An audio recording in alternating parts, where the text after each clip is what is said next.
በዱባይ ክብሯን ሸጠች አሏት። ማንም ሊናገረው የማይገባ ሕይወት መርታለች አሏት።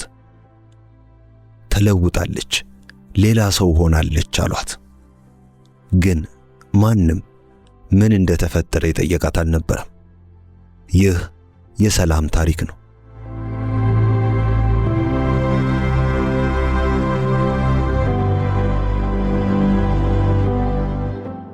ሰላም ታዋቂ አልነበረችም፣ ሀብታምም አልነበረችም። ከእናቷ ጋር አዲስ አበባ ውስጥ የምትኖር ጭምት ልጅ ነበረች። አባቷ ገና በልጅነቷ ሲሞት ከዕዳና ከትዝታ ውጪ ምንም አላስቀረላትም ነበር። ሰላም በየቀኑ ፀሐይ ከመውጣቷ በፊት ትነቃለች። በአቧራማ መንገዶች ተጉዛ ፒያሳ አካባቢ በምትገኝ አንዲት ትንሽ የውበት ሳሎን ውስጥ ትሰራለች። ክፍያው ትንሽ ቢሆንም ህልሟ ግን ትልቅ ነበር። በድንገት እናቷ በጠና ታመሙ። ሐኪሞች ውድ የሆነ ሕክምና እንደሚያስፈልጋቸው ለሰላም ነገሯት። ሰላም ግን ገንዘብ አልነበራትም። አንድ ምሽት የእናቷን ዝልዝል እጆች ይዛ ከአልጋቸው አጠገብ ተቀምጣ ሳለ ሁሉንም ነገር የሚቀይር ውሳኔ ወሰነች። ወደ ውጭ አገር እሄዳለሁ ስትል በሹክሹክታ ለእናቷ ተናገረች። አድንሻለሁ አለች። ከጥቂት ቀናት በኋላ ሰላም ሐና የምትባል ሴት አገኘች። ሐና ዘመናዊ ልብስ በሚገባ የለበሰችና በራሷ የምትተማመን ሰው ነበረች። ወደ ዱባይ እንድትሄጂ ልረዳሽ እችላለሁ አለቻት ሐና። ሆቴል ውስጥ ትሰሪያለሽ፣ ጥሩ ደሞዝ፣ መኖሪያ ቤት፣ ምግብ፣ ሁሉም ተሟልቶልሻል። ይህ እንደ ተአምር ተሰማት። ነገር ግን ተአምራት አንዳንዴ ምስጢር ይደብቃሉ። ሰላም አመነታች። ደህንነቱ የተጠበቀ ነው ስትል ጠየቀች። ሐና ፈገግ ብላ በእርግጥ እንጂ በየዓመቱ በሺዎች የሚቆጠሩ ልጃገረዶች ይሄዳሉ አለቻት። ሰላም ወደ እናቷ ተመለከተች፣ ከዚያም ወደ ሐና። እሺ አለች።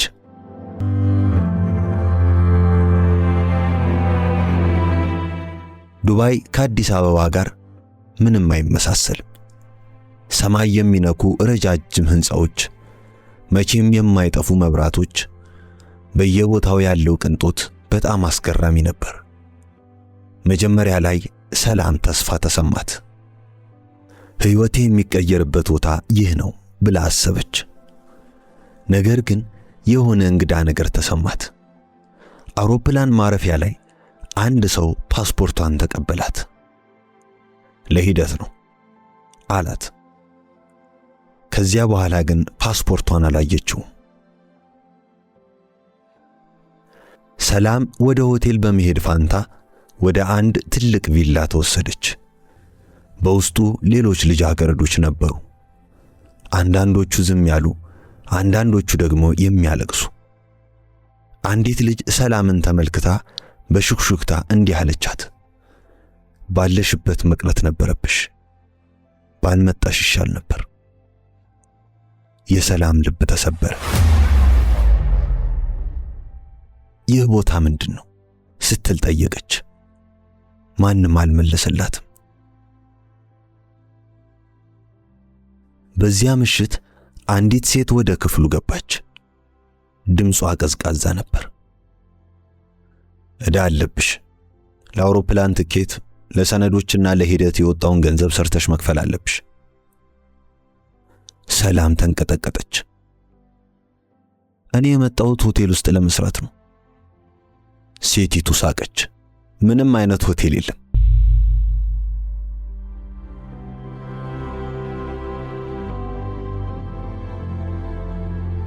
በአዲስ አበባ ሰዎች ማውራት ጀመሩ። ስለ ሰላም ሰማችሁ? ዱባይ ሄዳ እኮ የሚያሳፍር ነገር እየሰራች እንደሆነ ሰምቻለሁ።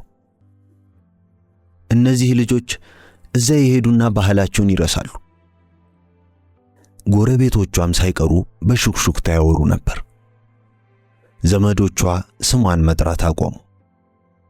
እናቷ ወሬውን ሰሙ፣ ግን ለማመን ፈቃደኛ አልነበሩ። ልጄ እንደዚህ አይደለችም፣ በፍጹም እንደዚህ አይደለችም አሉ።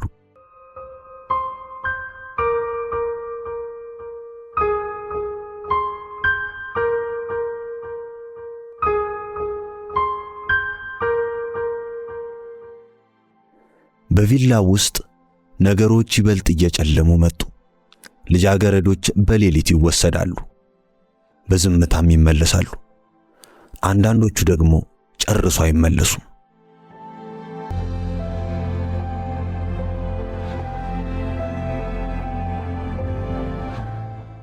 ሰላም አንድ እንግዳ ነገር አስተዋለች።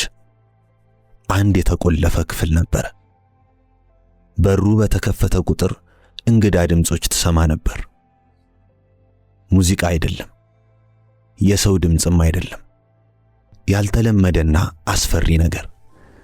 አንድ ምሽት ጉጉትና ፍርሃት ገፋፍቷት ወደ ክፍሉ ተጠጋች። በበሩ ቀዳዳ አጮልቃ ተመለከተች። ያየችው ነገር ግን ደሟን አቀዘቀዘው። ውድ ልብስ የለበሱ ወንዶች ጭምብል አድርገዋል። እንግዳ የሆኑ የአምልኮ ሥርዓቶች። ሰዎች ልክ እንደ ቅዠት የሚመስል ድርጊት ይፈጽማሉ። ሰላም ወደ ኋላ ፈገፈገች። ይህ የተለመደ ነገር አይደለም ስትል በሹክሹክታ ተናገረች። ቀናት ወደ ሳምንታት ተቀየሩ። ሰላም እነሱ የሚፈልጉትን ለማድረግ እምቢ አለች። ተቃወመች፣ ታገለች፣ አለቀሰች። ሙናይ የምትባል አንዲት በዕድሜ የምትበልጣት ልጅ ወደ እርሷ ቀረበች። ታዛዥ ካልሆንሽ ይሰብሩሻል አለቻት በቀስታ። ሰላም አይኖቿን ተመለከተች። ለምን አትወጭም? ለምን አታመልጭም? ሙና በሐዘን ፈገግ አለች። እኛ ነፃ አይደለንም። ከዚያም ቀረብ ብላ አንድ አስደንጋጭ ምስጢር ነገረቻት። ከነዚህ ወንዶች መካከል አንዳንዶቹ ባለስልጣናት ናቸው፣ በጣም ኃይለኛ ሰዎች። ለዚህ ነው ማንም ስለ ሁኔታው የማይናገረው።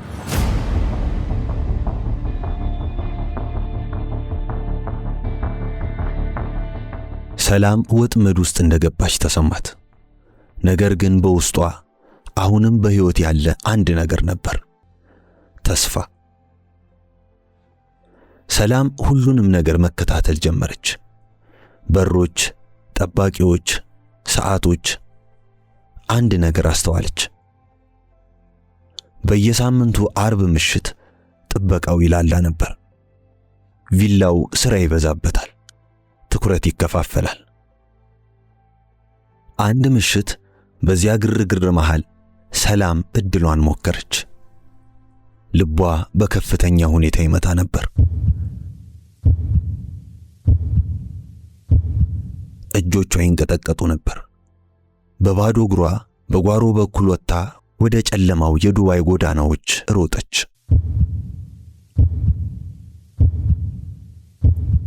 ነገር ግን የት እንደምትሄድ አታውቅም ነበር። መኪኖች ያልፋሉ፣ መብራቶች ይበራሉ። እሷ ግን መሮጧን አላቆመችም። በመጨረሻ አንዲት ትንሽ ሱቅ ደረሰች።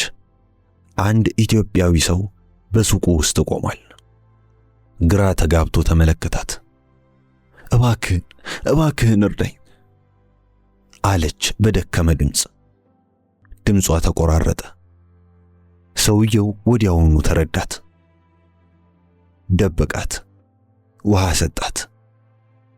ከዚያም ለአንድ ሰው ደወለ። በዚያ ምሽት የሰላም ሕይወት እንደገና ተቀየረ።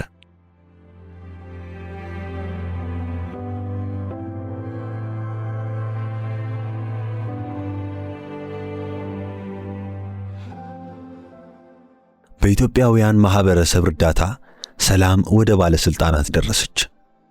ታሪኳ ተመዘገበ፣ ምርመራም ተጀመረ። ነገር ግን ብዙ ነገሮች ተደብቀው ቀሩ። ሰዎቹ በጣም ኃይለኛ ናቸው፣ ምስጢሩም በጣም ጥልቅ ነው። ሰላም በመጨረሻ ወደ ኢትዮጵያ ተመለሰች። ነገር ግን ወሬው እየጠበቃት ነበር። ሰላም በሰፈሯ ስትራመድ ሰዎች አፍጥጠው ይመለከቷት ነበር። አንዳንዶቹ በዝግታ ይስቁባታል፣ አንዳንዶቹ ይፈርዱባታል፣ ሌሎቹ ደግሞ በሹክሹክታ እሷ ናት ያቺ ከዱባይ የመጣችው ይሉ ነበር። ሰላም አንገቷን ደፋች፣ ያን ድምፅ እስክትሰማ ድረስ ልጄ የሚለውን።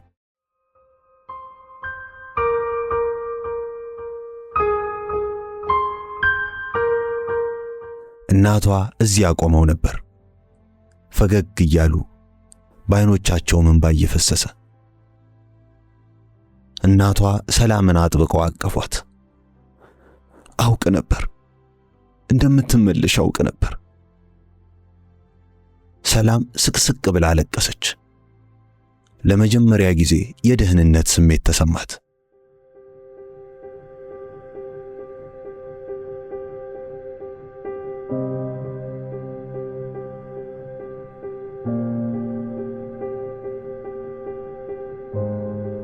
ከወራት በኋላ አንድ ዘጋቢ ፊልም በኢንተርኔት ተለቀቀ። ስም የሌለው ምንም አይነት ማንነት አልተገለጸም፣ ግን ታሪኩ የታወቀ ነበር። ሰዎች በድንጋጤ ተመለከቱት።